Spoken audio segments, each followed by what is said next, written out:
बचपन में आपने एक प्रयोग किया होगा, उसमें सूर्य की बिखरी हुई किरणों को एक लेंस के माध्यम से एकत्रित करके किसी कागज पर डालने से वो कागज को जला देती हैं, जबकि बिखरी हुई किरणें कागज नहीं जला पाती।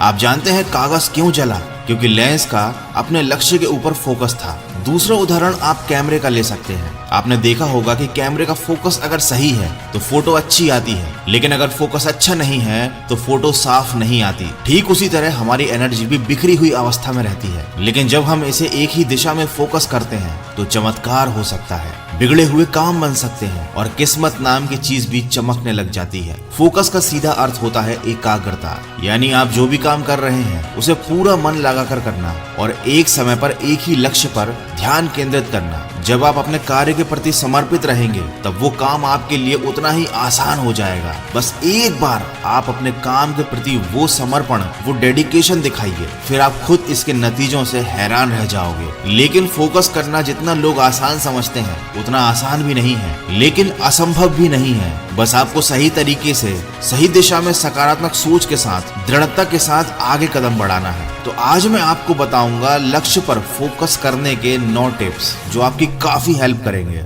अपने कार्य क्षेत्र मतलब अपने वर्क स्पेस को सिस्टमैटिकली व्यवस्थित रखें। आप चाहे घर पर हो या ऑफिस में काम कर रहे हो, एक साफ और व्यवस्थित जगह होने पर आप काम पर ज्यादा ध्यान केंद्रित कर पाएंगे। इसीलिए अपने आसपास से वो हर चीज हटा दीजिए जो आपका ध्यान भटकाती है, आपके हाथ का ये मोबाइल भी। दूसरा जो इम्पोर्टेंट पॉइंट है वो है लिस्ट बनाइए। हर दिन या हर सप्ताह की शुरुआत में अपने कामों की एक लिस्ट जरूर बनाइए, ये आपको ज्यादा फोकस करने में मदद करेगी। लिस्ट के अकॉर्डिंग जब आप एक समय पर एक काम करेंगे तो आप बहुत ज्यादा फोकस रह पाएंगे और इससे आपकी एफिशिएंसी भी बढ़ेगी। तीसरा पॉइंट है छोटे छोटे ब्रेक लीजिए। अगर आप लगातार काम करेंगे तो आपके फोकस के कमजोर होने के चांसेस बढ़ जाएंगे, इसीलिए हर घंटे में कम से कम 10 मिनट का ब्रेक जरूर लीजिए और इस दौरान मोबाइल लेकर ना बैठें, बल्कि थोड़ा रेस्ट करें, अपनी आंखों को आराम दें, गहरी सांसें लें। इससे आपको आगे का काम करने के लिए ज्यादा एनर्जी मिलेगी। अगला पॉइंट है मल्टीटास्किंग से बचें। दोस्तों अब चलते हैं अगले पॉइंट की तरफ जो कि है मल्टीटास्किंग से बचें।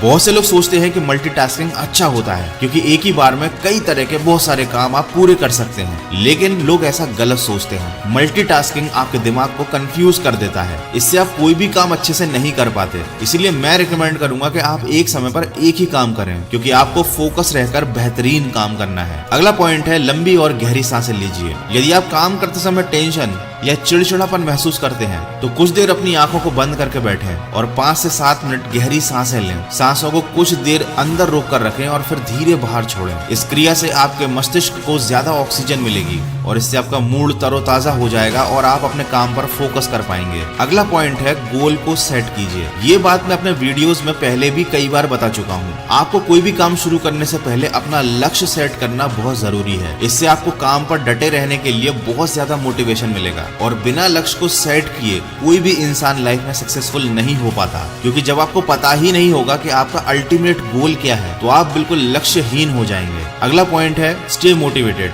अगर आप डिस्टर्ब होने से बचना चाहते हैं, अपने काम के प्रति और ज्यादा मोटिवेटेड रहना चाहते हैं, तो सबसे बढ़िया तरीका है कि आप अपने काम को पूरा करने के लिए मोटिवेटेड रहें। आप अपने घर में और मोबाइल के वॉलपेपर पर लिख लें कि आपका लक्ष्य आपके लिए क्यों जरूरी है। इससे आपकी नजर आपके लक्ष्य पर दिन में कई बार पड़ेगी। ये चीज आपको याद दिलाएगी कि आपको काम के प्रति फोकस रहना कितना जरूरी है। आपको बार बार ये चीज याद आएगी कि लक्ष्य पूरा होने के बाद आपको क्या मिलने वाला है और इससे आपका मोटिवेशन बना रहेगा। Last but very important point is turn off your notifications. यकीन मानिए 90% नोटिफिकेशन जो आपके स्मार्टफोन पर आते हैं वो आपके बहुत ज्यादा काम के नहीं होते, ये केवल आपका ध्यान भटकाते हैं। अगर आप वास्तव में फोकस रहना चाहते हैं तो आपके मोबाइल के बेफिजूल के नोटिफिकेशन को बंद कर दीजिए। अब आप बोलेंगे कि इतना बड़ा और महंगा मोबाइल लेने का फायदा ही क्या जब आपको उसके नोटिफिकेशन ही बंद करने पड़े। तो दोस्त याद रखिए, कोई भी मोबाइल आपकी जिंदगी, आपके लक्ष्य से बड़ा नहीं है। आपकी जिंदगी और आपके लक्ष्य से बड़ा नहीं है। आपने मोबाइल को अपने अनुसार चलाने के लिए खरीदा है,